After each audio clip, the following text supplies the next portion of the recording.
श्री कृष्ण गोविंद हरे मुरारी, हे नाथ नारायण वासुदेवा। श्री कृष्ण गोविंद हरे मुरारी, हे नाथ नारायण वासुदेवा। हे नाथ नारायण वासुदेवा, हे नाथ नारायण वासुदेवा। हे नाथ नारायण वासुदेवा, हे नाथ नारायण वासुदेवा। श्री कृष्ण गोविंद हरे मुरारी, हे नाथ नारायण वासुदेवा। हरे राम राम राम हरे हरे, हरे कृष्ण कृष्ण कृष्ण हरे हरे, हरे राम राम राम हरे हरे, हरे कृष्ण कृष्ण कृष्ण हरे हरे, हरे राम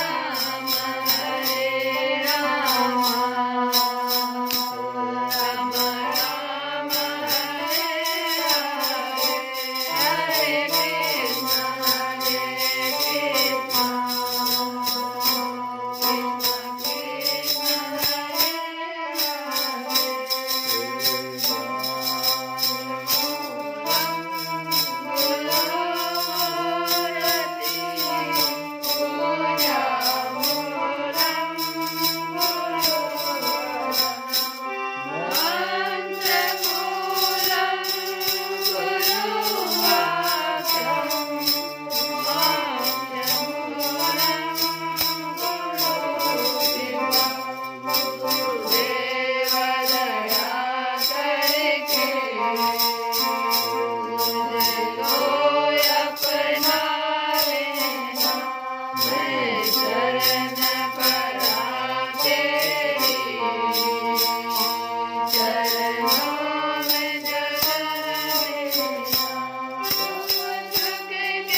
कल की कथा में परशुराम जी की कथा, उन्होंने सहस्त्रबाहु की तो हत्या कर दी, लेकिन उनके पिता प्रसन्न नहीं हुए। जमदग्नि महाराज उनके पिता थे, उन्होंने कहा कि देखो, राजा जो होता है वह सर्वदेवमय होता है, वह पूजनीय होता है, वह नरदेव होता है। इसलिए राजा की हत्या करना उचित नहीं है। राजा की हत्या कर देने से अराजकता फैल जाती है। यही बात तो परीक्षित जी के समय में भी हुआ था। परीक्षित जी ने जब मरा हुआ सर्प ऋषि के गले में डाल दिया और ऋषि पुत्र ने जैसे ही परीक्षित जी को 7 दिन में तक्षक के द्वारा डसने का श्राप दे दिया तो ऋषि बहुत अप्रसन्न हो गए पुत्र पर और उन्होंने कहा कि तुम क्या काम कर दिया। एक राजा जो होता है वो सर्वदेवमय होता है, सभी देवताओं का उस पर निवास होता है, तभी राजा होता है। वर्तमान में भी जो राजा हैं जिनको कि राज्य भार दिया गया है उनको भी उसी रूप में देखा जाए। इसीलिए यही कारण है कि अगर राजा कहीं भी जाता है, धर्म सभा में भी जाता है, तो उसको सभी धर्मात्मा लोग उठ करके वंदना करते हैं। ये गौर करना क्या कारण है, क्योंकि उसके शरीर पे सभी देवताओं का निवास होता है। वह नरदेव है। नरदेव मतलब हुआ सारे मनुष्यों का देव, इसलिए वो पूजनीय हो जाता है संसार में। तो वही कहे जमदग्नि महाराज कि तुमने व्यर्थ में उनका वध कर दिया, अराजकता फैलेगी पूरे समाज में। इसलिए तुम ऐसा करो बेटा कि ब्राह्मण की हत्या से भी बढ़कर हो गया। राजा का वध जो होता है, ये शास्त्र देखो कह रहा है, राजा का वध ब्राह्मण की हत्या से भी बढ़कर है। जाओ भगवान नाम का स्मरण करते हुए अब तुम तीर्थों का सेवन करो और अपने पापों को धो डालो। जब ऐसा जमदग्नि महाराज ने कहा तो सुखदेव जी कहते हैं, परीक्षित अपने पिता की यह शिक्षा भगवान परशुराम ने जो आज्ञा कहकर, बड़े भक्त थे पिता के, तो कहा जो आज्ञा स्वीकार कर लिया। इसके बाद वे 1 वर्ष तक तीर्थ यात्रा करके अपने आश्रम पर लौट आए। एक दिन की बात है कि परशुराम जी की माता रेणुका गंगा तट पर गई हुई थी। वहाँ उन्होंने देखा कि गंधर्वराज चित्ररथ कमलों की माला पहने अप्सराओं के साथ विहार कर रहा है। वे जल लाने के लिए नदी तट पर गई थी, परंतु वहाँ जल क्रीड़ा करते हुए गंधर्व को देखने लगी और पतिदेव के हवन का समय हो गया है इस बात को भूल गई। उनका मन कुछ कुछ चित्ररथ की ओर खिंच भी गया था। हवन का समय बीत गया। यह जानकर वे महर्षि जमदग्नि के शाप से भयभीत हो गई और तुरंत वहाँ से आश्रम पर चली आई। वहाँ जल का कलश महर्षि के सामने रखकर हाथ जोड़कर खड़ी हो गई। जमदग्नि मुनि ने अपनी पत्नी का मानसिक व्यभिचार जान लिया।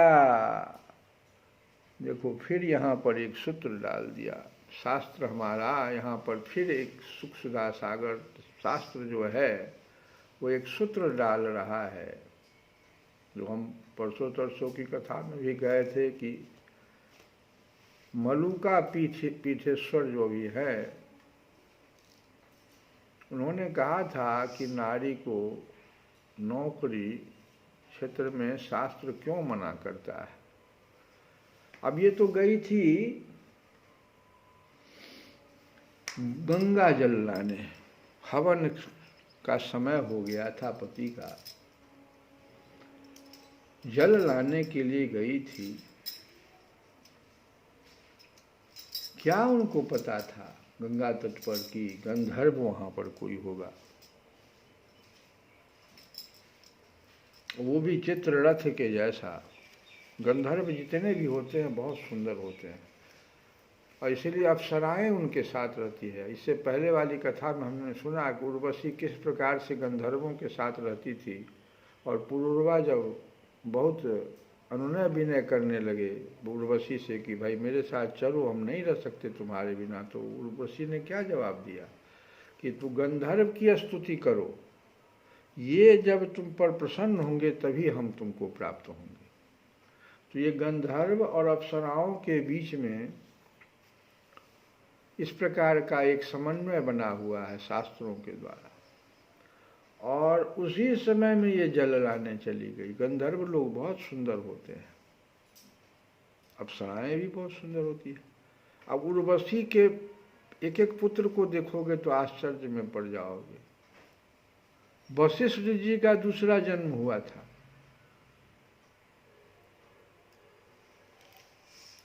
एक पर एक जो है पुत्र का रत्न अप्सराओं ने दिया है। अभी कथा में हम लोग पढ़ रहे थे, पुरूरवा से जो पुत्र हुआ था उसमें से एक पुत्र ऐसा हो गया जो जहाँ जिनका जो कि गंगा जी को चुरवा में लेके पी गया, जाह्नवी जिसे गंगा जी का नाम दे पाए। ऐसा ऐसा पुत्र रत्न दे देता है वो। इसलिए हर आदमी चाहे जिस लोक का हो वो उर्वशी या अप्सरा से कहो पुत्र रत्न प्राप्त करना चाहता है।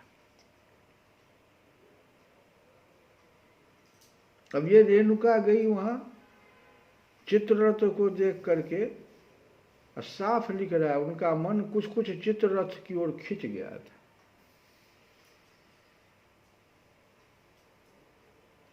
और जमदग्नि महाराज,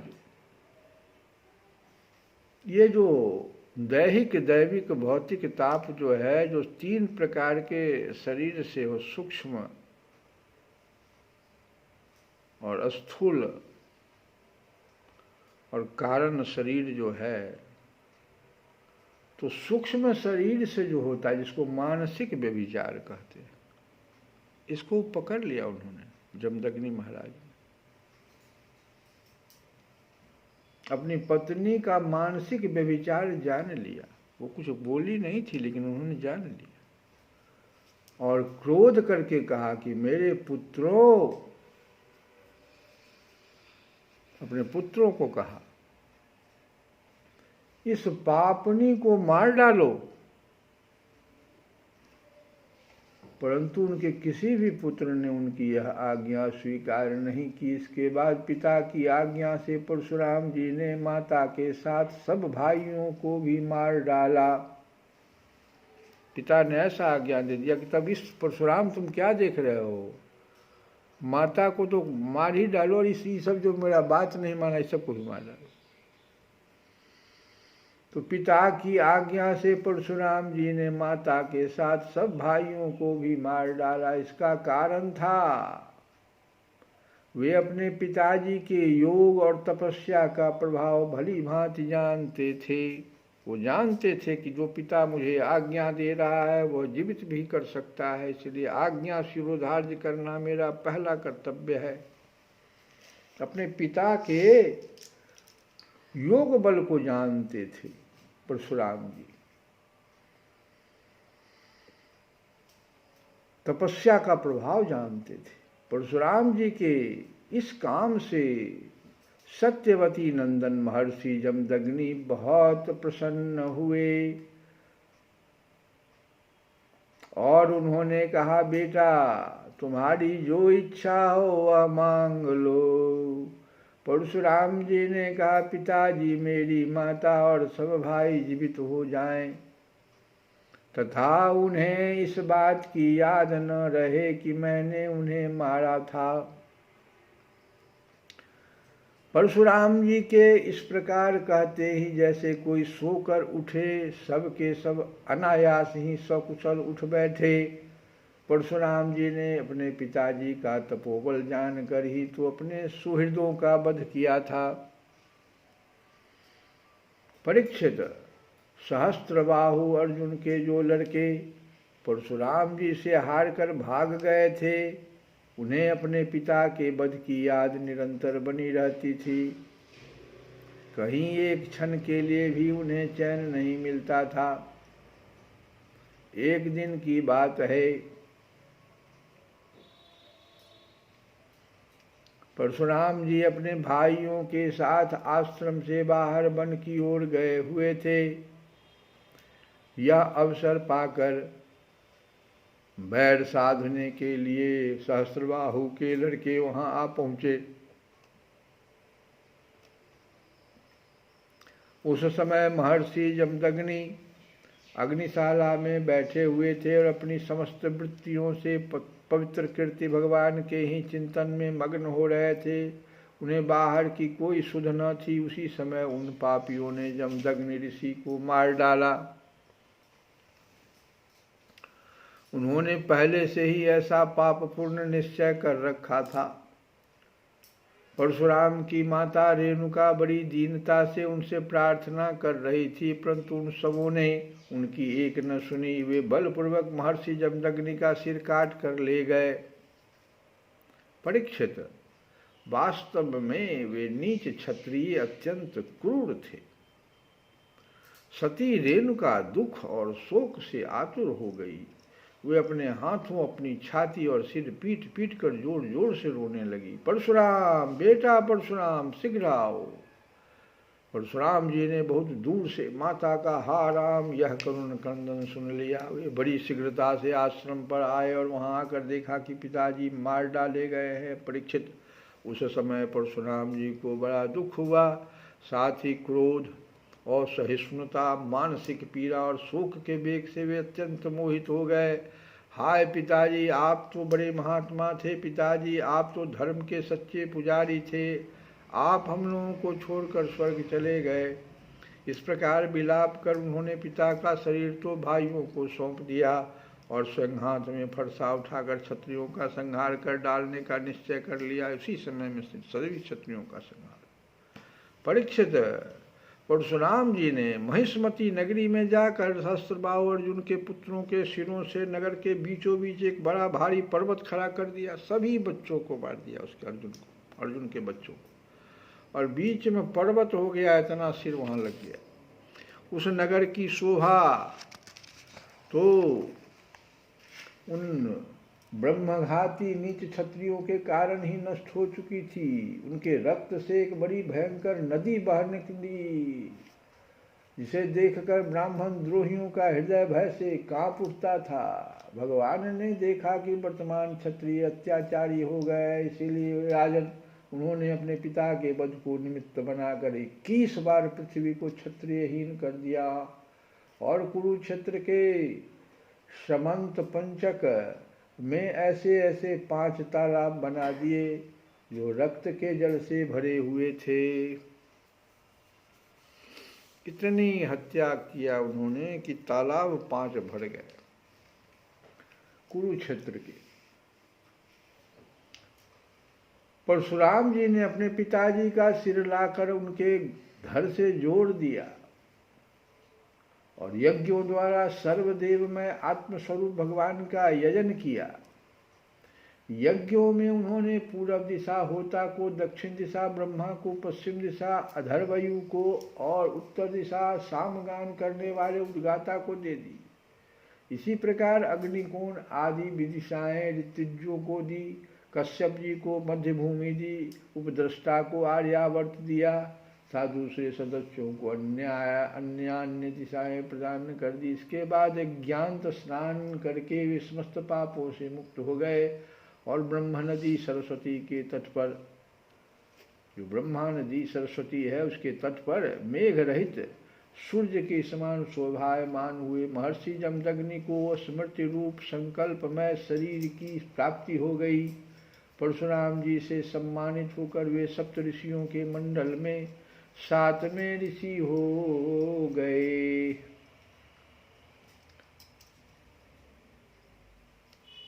पिताजी को सप्त ऋषि बना दिया परशुराम ने। परीक्षित, कमल लोचन जमदग्नि नंदन भगवान परशुराम आगामी मनवंतर में अब सप्त ऋषियों के मंडल में रहकर वेदों का विस्तार करेंगे।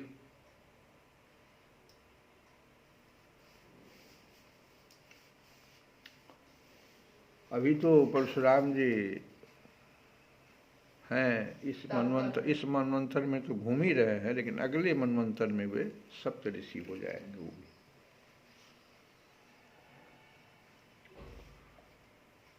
आगामी मनवंतर में सप्त ऋषियों के मंडल में परशुराम जी वेदों का विस्तार करेंगे।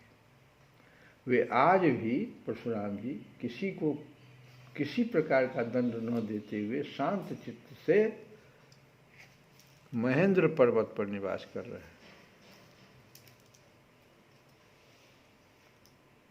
वहाँ सिद्ध, गंधर्व और चारण उनके चरित्र का मधुर स्वर से गान करते रहते हैं।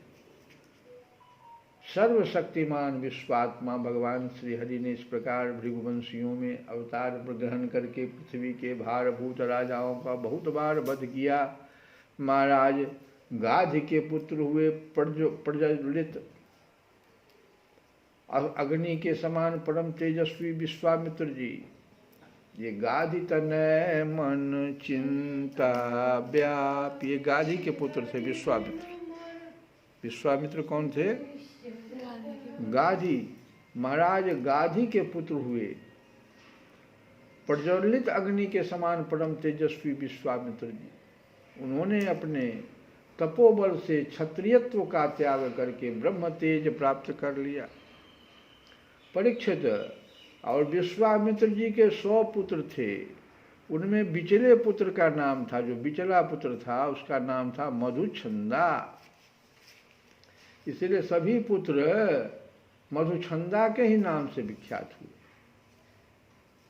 विश्वामित्र जी के भृगुवंशी अजीगर्त के पुत्र अपने भांजे सुनहसेप को, जिसका एक नाम देवरात भी था, पुत्र रूप में स्वीकार कर लिया और अपने पुत्रों से कहा कि तुम लोग इसे अपना बड़ा भाई मानो। यह वही प्रसिद्ध भृगुवंशी सुनहसेप था जो हरिश्चंद्र के यज्ञ में यज्ञ पशु के रूप में मूल लेकर लाया गया था। विश्वामित्र जी ने प्रजापति वरुण आदि देवताओं की स्तुति करके उसे पास बंधन से छुड़ा लिया था। देवताओं के यज्ञ में यही सुनहसेप देवताओं द्वारा विश्वामित्र जी को दिया गया था। अतः देवहिरातः इस व्युत्पत्ति के अनुसार गाधी वंश में यह तपस्वी देवरात के नाम से विख्यात हुआ। विश्वामित्र जी के पुत्रों में जो बड़े थे उन्हें सुनहसेप को बड़ा भाई मानने की बात अच्छी न लगी। इस पर विश्वामित्र जी ने क्रोधित होकर उन्हें शाप दे दिया कि दुष्टों, तुम सब मलेच्छ हो जाओ। जो छोटका भाई सब था, सुनहसेप को बड़ा भाई मानने से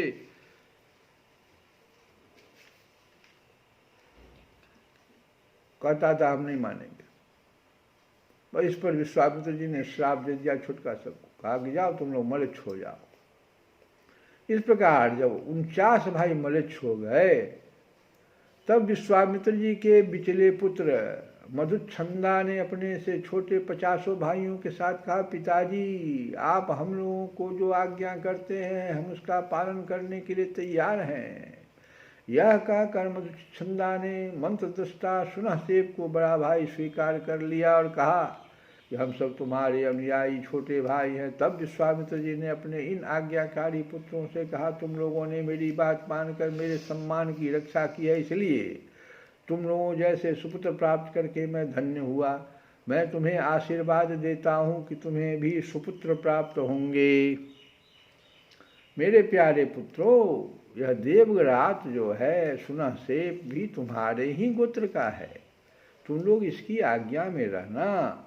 परीक्षित, विश्वामित्र जी के अष्टक, हारीत, जय और क्रतुमान आदि और भी पुत्र थे। इस प्रकार विश्वामित्र जी की संतानों से जो गोत्र है, एक गोत्र का नाम, एक कौशिक नदी नाम सुने होंगे, या एक कौशिक गोत्र भी होता है। तो ये कौशिक गोत्र में कई भेद हो गए और देवरात को बड़ा भाई मानने के कारण उसका प्रवर ही दूसरा हो गया। तो आज की कथा को हम लोग यहीं पर विराम करते हैं। कल की कथा में हम लोग जो ये पुरुरवा, जो हम चंद्र वंश की बात कर रहे हैं, जिसमें पुरुरवा आए थे, तो उनके एक पुत्र का नाम था आयु, और उसके वंश का वर्णन करेंगे, क्योंकि धीरे धीरे हम लोग भगवान कृष्ण तक आएंगे। कथा को इसी तरह से सुनना है कि चूँकि ये कृष्ण वंश की कथा चल रही है, जिस वंश में भगवान कृष्ण आए, सूर्य वंश में भगवान राम आए, तो हम लोग इस कथा को इसी प्रकार से धीरे धीरे जानेंगे। अरे मत बांधो गठरिया अपजस की, मत बांधो गठरिया अपजस की, मत बांधो गठरिया अपजस की, मत बांधो गठरिया अपजस की।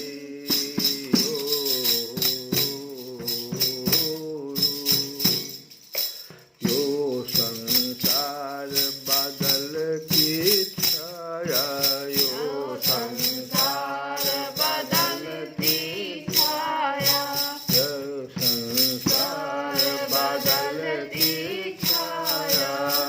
करो कमाई भारी हरे रथ की, मत बांधो गठरिया अपजस की, मत बांधो गठरिया अपजस की। जोर जवानी झलक जाएगी, जोर जवानी झलक जाएगी, जोर जवानी झलक जाएगी।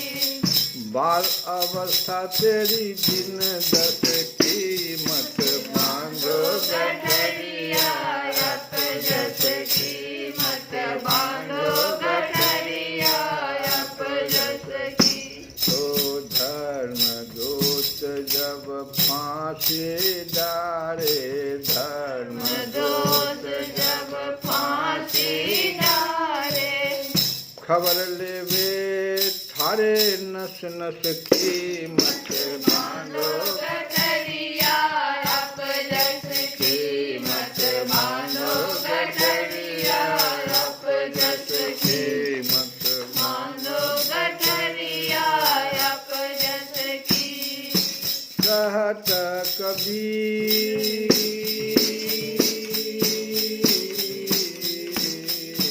कहत कबीर, कहत कबीर, कहत कबीर, कहत कबीर, सुनो भाई साधो, कहत कबीर सुनो भाई साधो, कहत कबीर सुनो भाई साधो। जब तेरे बात नहीं बस की, मत बांधो बांधो गठरिया अपजस की, मत बांधो गठरिया अपजस की, मत बांधो गठरिया अपजस की। कारण क्या है कि मन लागो मेरो यार फकीरी में, मन लागो मेरो यार फकीरी में, मन लागो मेरो यार फकीरी में। ओ जो सुख पावो नाम भजन में, जो सुख पावो नाम भजन में, सो सुख नहीं अमीरी, मन लागो मेरो यार फकीरी में, मन लागो मेरो यार फकीरी में। भला बुरा सबको सुन लीजिए, भला बुरा सबका सुन लीजिए, करे गुण रान गरीबी में, करी गुजरान गरीबी में।